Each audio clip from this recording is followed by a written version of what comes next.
Hello friends, আমি চলে এসেছি আমি কার্তিক, আমার নতুন ইউটিউব চ্যানেল টু সাইড কিচেনে।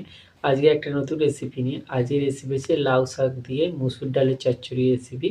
সেটা বানাতে কী কী উপকরণ লাগে আসুন দেখাই। তার আগে একটা কথা বলে দিই, আমার চ্যানেলে যেসব ভিডিও ছাড়া আছে আপনাদের যদি ভালো লেগে থাকে লাইক কমেন্ট শেয়ার করবেন, বেশি বেশি করে শেয়ার করবেন।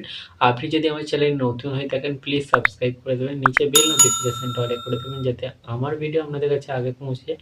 তাহলে চলুন লাউ শাক দিয়ে মুসুর ডাল চচ্চড়ি রেসিপিটা বানাতে কী কী উপকরণ লাগে আসুন দেখায়।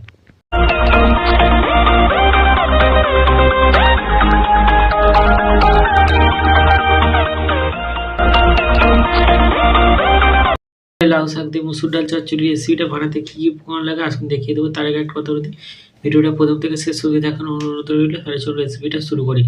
এখানে আমি মুসুর ডাল কিছুটা নিয়ে ভালো করে ধুয়ে নিয়েছি। তাহলে চলুন রেসিপিটা শুরু করি।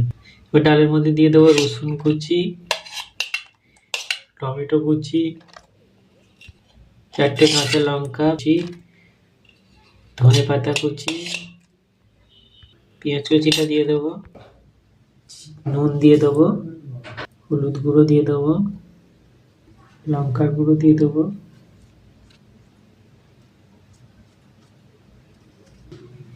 তেল দিয়ে দেবো, ভালো করে মেখে নেবো।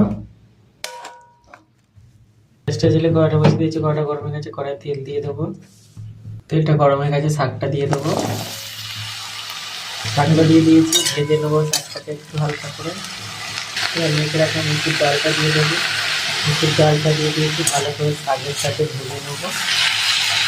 এবার জল দিয়ে দেবো, জল দিয়ে দিয়েছি, আর ভালো করে ঢাকা দিয়ে সেদ্ধ করে নেবো। মুসুর ডাল চচ্চড়ি রেসিপিটা হয়ে গেছে, জলটাও মরে গেছে, এটা নামিয়ে নেব।